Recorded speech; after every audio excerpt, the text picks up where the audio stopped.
Hi. So today let's talk about dad and why dads are like one of the best things I could ever have. I recently was on a call with someone where he spoke about being grateful for having a father figure.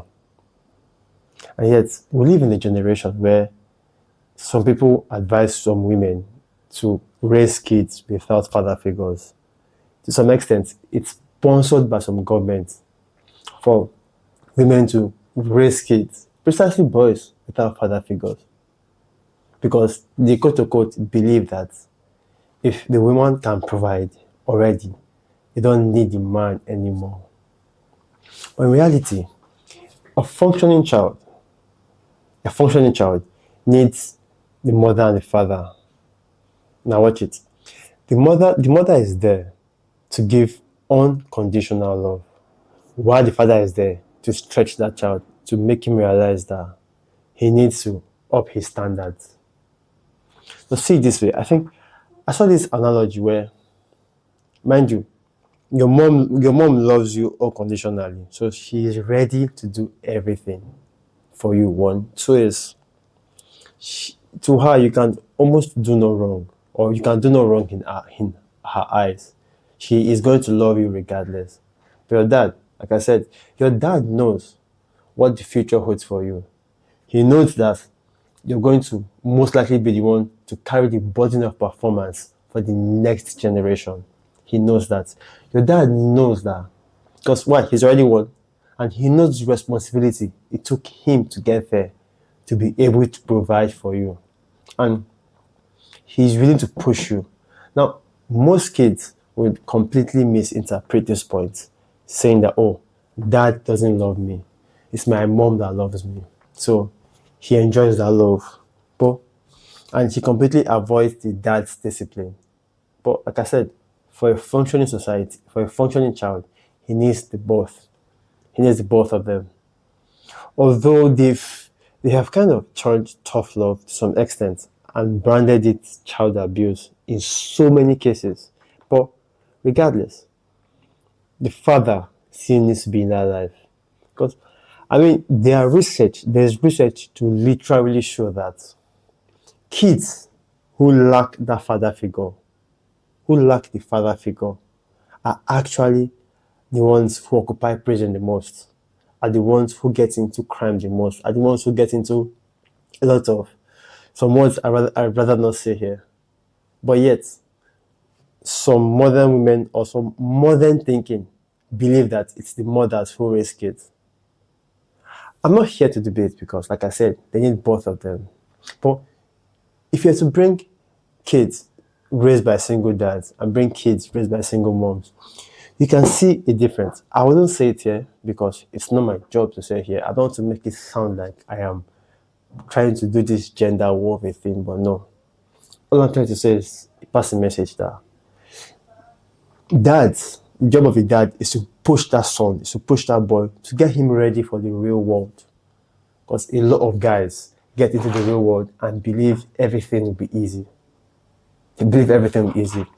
And seeing this, recently we begin to see more kids, or rather, we begin to see people in their 20s and 30s appreciate their dads more. They begin to appreciate their dads more. I hear this more and more every day.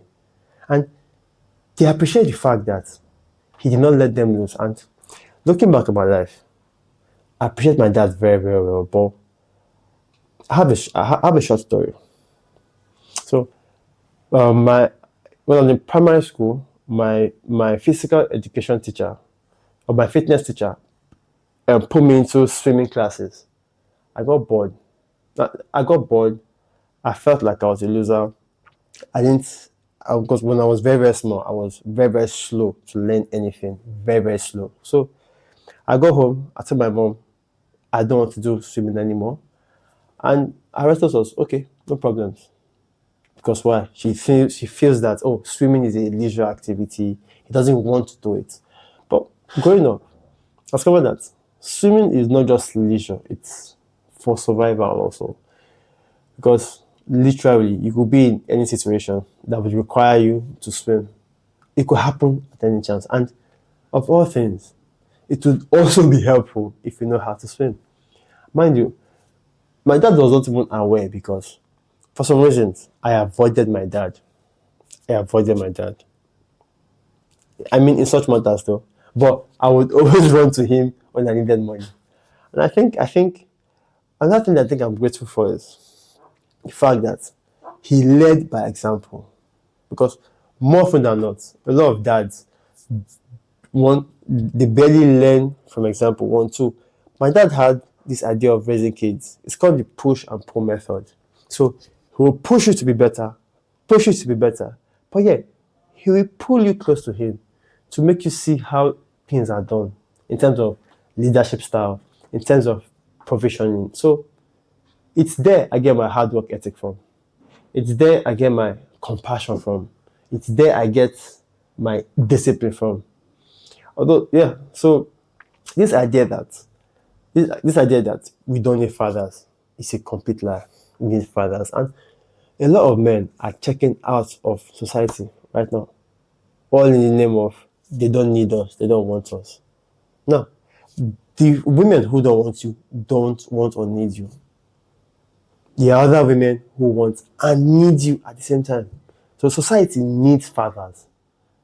Because what I've said over and over again, like it's more often than not. I've been seeing podcasts where they bring up, I'm trying to have compassion here, where they bring up, I would say, women who society can label broken. And there's a common theme of missing father figures. By having a father in the house doesn't mean that you have a father figure. Nah, because I have seen kids grow up with both parents, and still, not both parents try to give the child unconditional love. What happens in such cases is that child is going to grow up to be having some form of entitlement. That child is going to be completely dependent on the parents for life. There's no going back about that. So I say this because I genuinely believe that society is in a decline for a lot of reasons, but having masculine men, having fathers of character is where I'm going to. Having men of character in the home is what we need of these days. And yes, your child is going to misunderstand you, but it's okay. You still have to administer some form of discipline into that child. You still need to introduce that child to the real world. I mean, like I was talking to somebody, there was a story that came up that was trending, I think, this week, that made me actually put this topic together. So the story is, wife walks up to the husband and reports the child to the husband. And the husband goes, he talks to the child, but the wife is not happy because she wants the dad to react and basically scold the child. So later he goes back, he feels his ego is bruised, so he goes back and administers discipline. Now the next day, he says he overhears the mom talking to the child, saying, "Oh, okay, try to sweeten the child, soften his heart, tell him sweet things, even gives him extra snacks for the day, tell him how mommy loves him." And to him, he has the flashback of his father and how his father used to discipline him too. By the way, in Africa, when we say discipline, we mean pa, pa, spanking. So it talks about how his father used to discipline him, and he used to feel his father never loved him. He used to feel his father always hated him. So when he grew up, he just resented his father for life, basically. And he now remembered that, oh, this is where it all started from. And it was his mom also who was always cuddling him, shower him with love and everything. And to him, he was like, oh, this is where everything starts from. So he vowed to not discipline his kids anymore, or rather, discipline them less. And I kind of think that he's missing the point. Rather, his father missed the point. Is we don't discipline kids for the sake of just disciplining. We discipline with intention. One, two is if the point or the behavior doesn't take effect, then the discipline is a complete waste. It's a complete waste. But like I tell dads, now, if your dad who disciplined you taught you how to get girls, taught you how to start a business, gave you hard work ethics, you see, this is where men of character come in. They just don't discipline girls. They would actually sit you down and say, hey, okay, boy, let's go out together. The boy feels comfortable telling his dad things. Yeah, at first it's going to be difficult, but over time, this is why I feel we need to use the push and pull method, because the mother cannot teach the boy how to talk to women. The mother cannot teach the boy how to basically play football. Quick one, quick story. I saw a story on social media where a mother was shouting at a nurse, medical nurse, because the nurse told the child, a girl of 10 years, saying that you are too heavy for your age. And the mother comes and talks about how that statement can damage her confidence. Now people were cheering her up, saying, yeah, body positivity, but that child is 10. One, she can only eat things that are fed to her by her mom. So what that means is that the mom, what that means is that it's the mom who is basically making her fat. So the mom felt abused. Now, the dad kept quiet because the dad was able to analyze the situation, but he kept quiet. He just calmed his wife down. He probably spoke in the corner. Now, it's the dad's job to realize that, okay, maybe the nurse has a point, because he did not say it to shame the daughter. She just said, you're too heavy for your age. Maybe the delivery might be a problem. The daughter will not understand, may take it as a direct insult. But it's the dad that's supposed to come back and say, you know what? Why don't we reduce the portion we give to her? Why don't we put her more on healthy-based food than fatty foods? So that's the job of the father, to administer that discipline, that will, that power. And that can only happen if we have men of character. And that's the entire point of, I think, my life's mission. Just also bring a couple of men together. Men who believe that they need to become responsible. And in become responsible for those who are within their care. It is aka most likely the family they raise.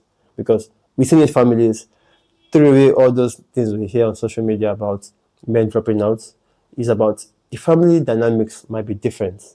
And that is what we are trying to achieve. That's why I say, as men, I feel for man these days, you need to have this holistic self-improvement, not the $10,000 per month kind of improvement, but holistic. You have to become well-rounded. You have to become well knowledgeable. You have to become fit, attractive. You have to go through the fire.